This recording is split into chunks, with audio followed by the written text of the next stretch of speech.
Eduarda, my mother is in terrible health. She ended up fainting, my husband Miguel said dramatically on the phone. I was momentarily confused, considering that my mother-in-law was by my side enjoying the walk and, to my surprise, smiling. I decided to play along. How awful, dear. What's wrong with her? I don't know yet, but I'll stay with her for 3 days to monitor the situation. Oh, and don't call me. We don't want to stress her out anymore. The concern in her voice was almost convincing. Almost. Sure, dear. I answered sweetly and hung up. My mother-in-law next to me hid a mischievous giggle and bluntly said, "Leave it to me. I'll take care of him." Quote. Welcome to the Deserved Revenge channel. If you're enjoying this story, subscribe to the channel and like the video for future stories. My name is Eduarda. I was born and raised in a small town in the countryside, where unlocked doors and neighbors bartering vegetables were the norm. After my parents died, I moved to New York City. The change was overwhelming. The people seemed like an endless sea and the buildings like impassable walls. Working in a corporation was a novelty full of obstacles, but I persevered. I landed a job as a sales clerk at a bookstore, one of the few doors open to a girl without a degree in the big city. It was there in the literature section that I met Miguel. His face was hidden behind a worn book cover, and our conversations flowed naturally from the beginning. We soon began dating, and little by little the books became more than just stories. They were the beginning of what I believed to be true love. One day, Miguel mentioned that it was time to tell his mother about us. "Do you have any free time on Sunday?" he asked casually, but his gaze was wary. "Sure," I replied. He reassured me. "My mother is strict, but she will accept you. Trust me." And then she invited me to buy a special gift for her, a book. That night will remain in my memory, as will the day she showed me the signed marriage certificate, full of promises of a life together. The happy days seemed to last forever, but finally the moment arrived to meet the dreaded Juana, my mother-in-law. Anxiety made me wake up early and take great care in my appearance, trying to gain some sympathy. When Miguel introduced her, I felt the weight of expectation. "This is my wife, Eduarda." I introduced myself, trying to hide my nervousness. "Nice to meet you, Juana. I know I have a lot to learn, but I'm eager to be part of the family." She responded with a slight nod and an enigmatic smile. We entered the house and chatted about trivialities until she abruptly changed her tone. "So, Eduarda, what do you do for a living?" "She's a sales clerk in a library," Miguel answered before I could. Juana's expression turned slightly somber, and I sensed the attention. "In a library? How interesting." I could tell the tone in which she said interesting was a bit more charged than it should have been. "I'll be direct, Eduarda. New York is an expensive city. Are you sure you want to continue in that job?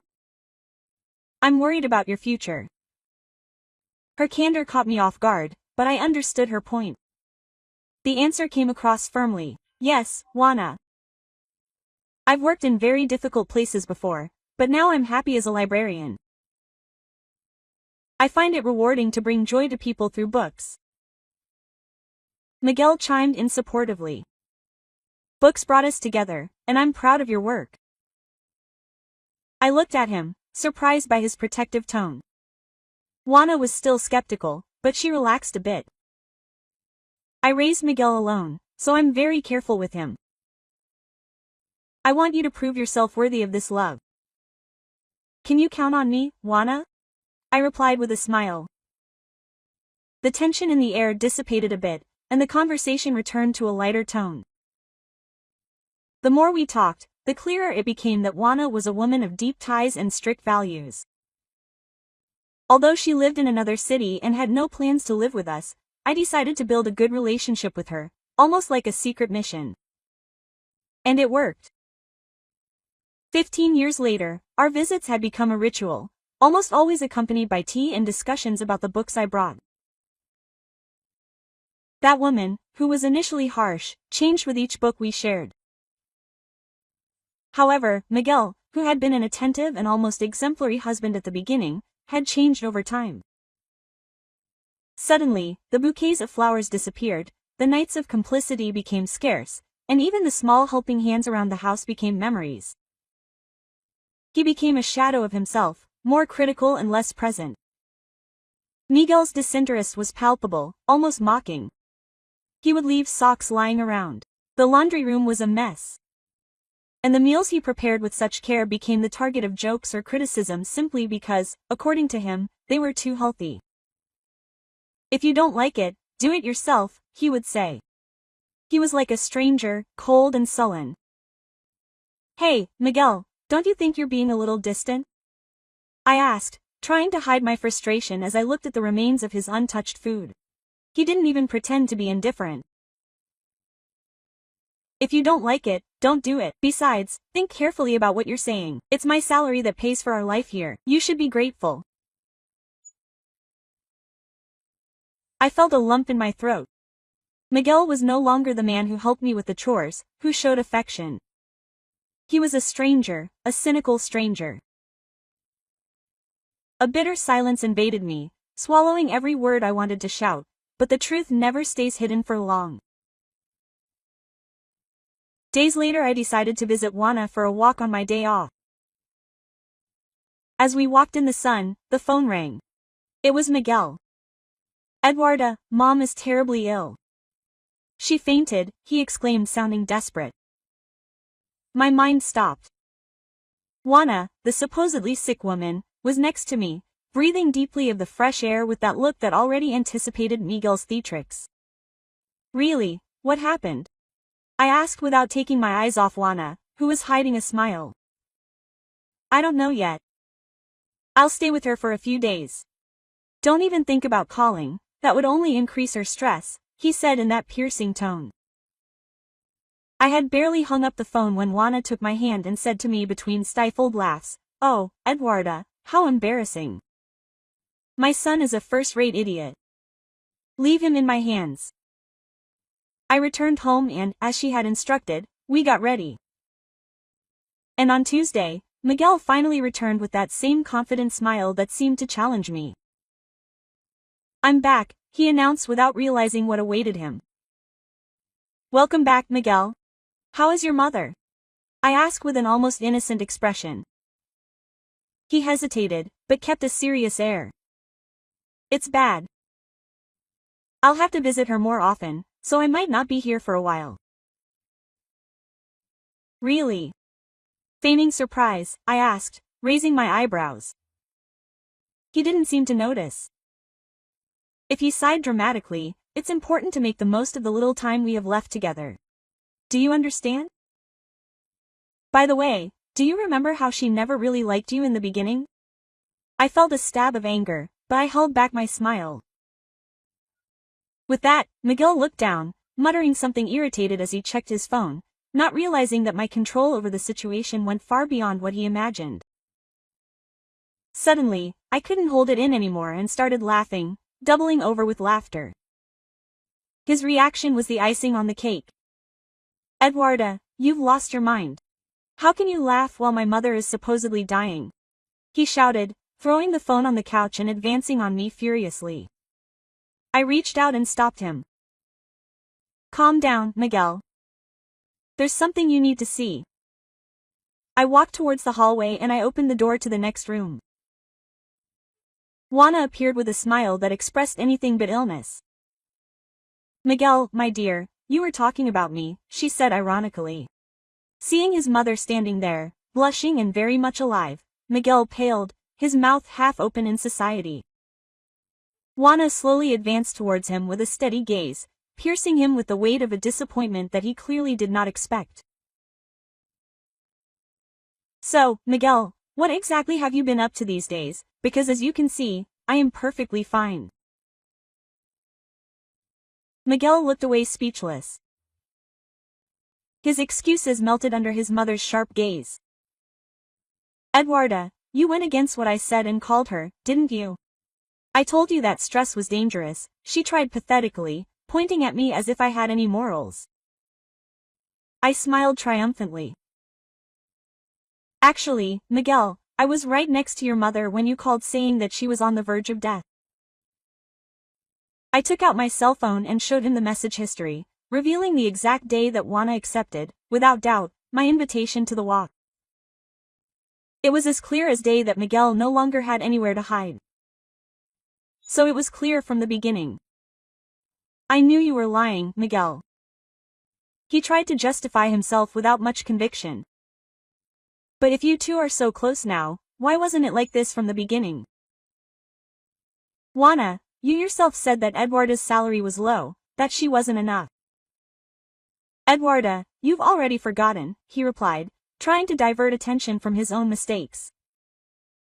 My mother-in-law crossed her arms, shaking her head with a wry smile. That, Miguel, was just to test her. Her voice was full of contempt as she continued. Eduarda was always generous, bringing me books, inviting me out. Unlike you, who never bothered to visit me even once. Miguel tried to argue, but his words came out haltingly. But why didn't you tell me about this relationship? I replied calmly. I tried, but you simply stopped listening. Miguel looked away, staring at her, unable to answer. The silence was interrupted by the sound of Miguel's cell phone vibrating, but he was too despondent to answer. I took advantage of the moment to revisit a memory. Do you remember, Miguel, when I told you that I helped an elderly lady in front of an eye clinic?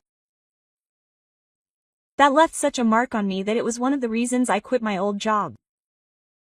He looked at me with a glimmer of interest. Yes, I think I remember. It was important to you, wasn't it? Juana and I exchanged a glance and she finished. That lady was me. Her eyes shone with revelation while Miguel seemed more lost than ever. Juana continued. At that time I suffered from a complex eye disease and I went to the city for surgery. Still under the effect of the drops, I was disoriented and could barely see faces. I remember someone who approached me with a voice that calmed me, and it was your wife, Miguel. She turned to me with gratitude. I always wondered if you got home okay after that help. Today I can say that meeting you again has been one of the best surprises of my life. The irony of the situation was not lost on me. Well, it seems that now the one who needs good ophthalmological treatment is your son, Juana. Perhaps a good surgery will help him see reality more clearly, she concluded with a sharp smile. Miguel, who had tried so many times to impose his authority over me, was cornered. With his mother on one side and the harsh truth on the other, he opened his mouth, perhaps to invent some excuse, but no words came out. At that moment, the next door opened and an unexpected voice called out, Miguel. Natalia was there. Her expression was a mix of sadness and disappointment. She was a little younger, with delicate features and a floral dress that suited her well. Even I could understand why Miguel had chosen her, but now she wore the same bitter expression as all of us. When I got home last night and we said goodbye, some strange people were there and they told me everything. Are you married? Aren't you? How could you deceive me like that? Natalia asked with a trembling voice. Her voice was a mixture of sadness and disappointment. She was a little younger, with delicate features and a flowery dress that suited her well. Even I could understand why Miguel had chosen her, but now she wore the same bitter expression as all of us. When I got home last night and we said goodbye, some strange people were there and they told me everything. Are you married? Aren't you? How could you deceive me like that? Quote, Natalia asked with a trembling voice, but firm. Miguel seemed petrified. I continued, relentless. Natalia was my mother-in-law who suggested investigating. The same night Miguel started with the sick mother drama, we went to a detective agency. Juana spared no effort. She wanted the truth and we soon got the necessary evidence. And it wasn't difficult to find a decent and deceived person in you. Natalia nodded and continued now with her parents by her side. Miguel, you know how fond you are of my family, don't you? We were considering marriage.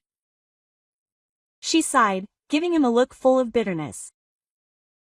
My parents are furious, of course. And I, too disappointed to say anything else. Miguel tried to stammer something, but Juana and I interrupted him. Continuing, I suggested that they come here, I added without hiding my satisfaction. Miguel, the situation is quite clear now. The lawyer will contact you later. Quote. He tried to look at me defiantly, but his arguments were no longer having any effect. His face contorted with rage as he fired. Oh yeah, and now, Eduarda, how are you going to survive? With today's prices, do you think your salary will support you? He had barely finished speaking when Juana stepped in front of him, blocking his view with a look of pure contempt. Don't be so arrogant, Miguel, I retorted as I unlocked the screen of my phone and showed it to him. I actually started something new. He frowned in surprise. What is this, Eduarda? Why did you keep it from me? I recently started investing in real estate. It's been profitable, in fact.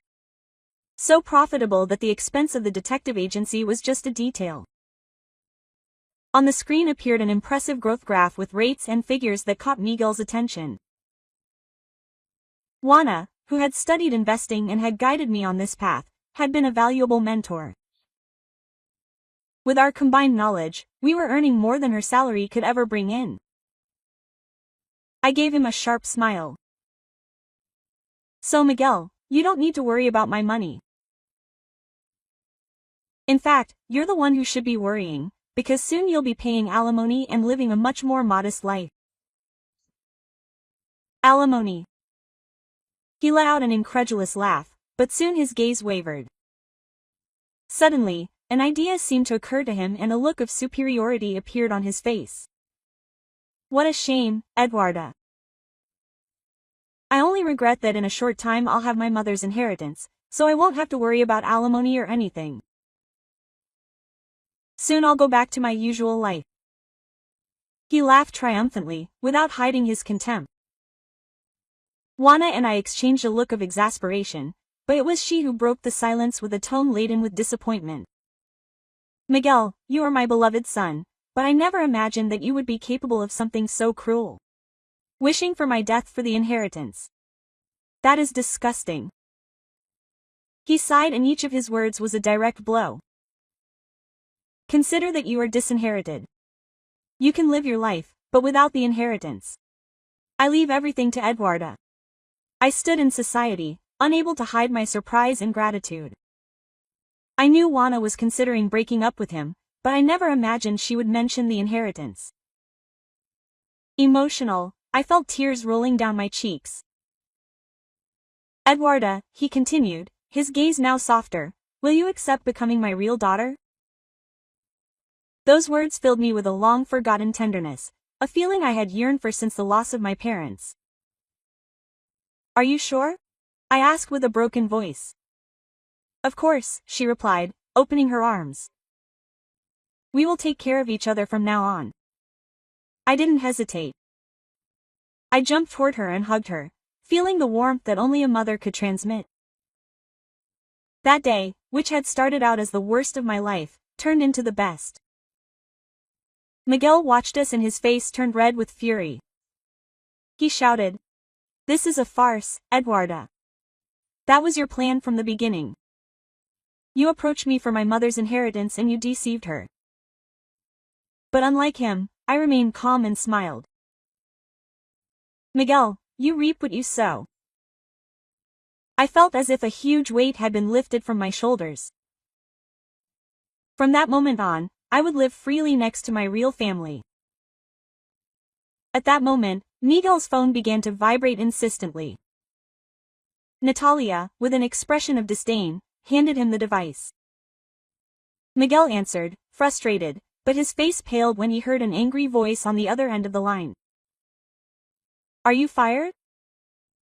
We received a complaint from a client who mentioned your marriage and the lies you told. We can't keep someone who causes conflict with our business partners. Miguel desperately tried to explain himself, but he was interrupted and stood there motionless while Natalia looked at him with an ironic smile. In a voice full of sarcasm, he tried, Natalia, you're on my side, right? He reached out his hand to her, almost as if asking for help. But Natalia just shook her head and said with a cold look, Miguel, I was married to a terrible man once before. I thought it would be different with you, but you're exactly the same. I told the company everything. Goodbye, quote. And with that she turned and walked out of the room, followed by Juana, who didn't even spare her a glance. I calmly handed Miguel the prepared divorce papers and left the house. To my surprise, he signed the divorce papers without resistance, probably more concerned with saving himself. Shortly after, I received alimony, and Juana and I moved into a new apartment away from Miguel's reproaches. Over time, news came that Miguel was having difficulty finding work. His bad reputation had spread rapidly, and the inability to get a job in the same industry caused his life to fall apart. His high income dried up, his debts began to mount, and he was forced to sell the luxurious apartment. Forced to live in a small and modest place, he drifted into a life of complete isolation, trying in vain to re-establish ties with former colleagues, but they too knew of his actions and avoided him. Miguel became a bitter and solitary person, surrounded only by the consequences of his own decisions. Watching Miguel's life fall apart brought me a relief that I would not deny. After all, it was almost poetic to see him pay the price for manipulating and deceiving not just one, but 3 women. In the meantime, I lived in peace with my dear Juana. Each day was a new opportunity to learn and grow in a house that finally radiated tranquility and prosperity. On weekends, Juana and I would go to the library to study together about real estate investing, a passion that was blossoming between us. Over time, our projects prospered and our savings grew larger and larger. We purchased several properties that assured us a stable and comfortable income. Financial freedom was a reflection of all the courage we had built together.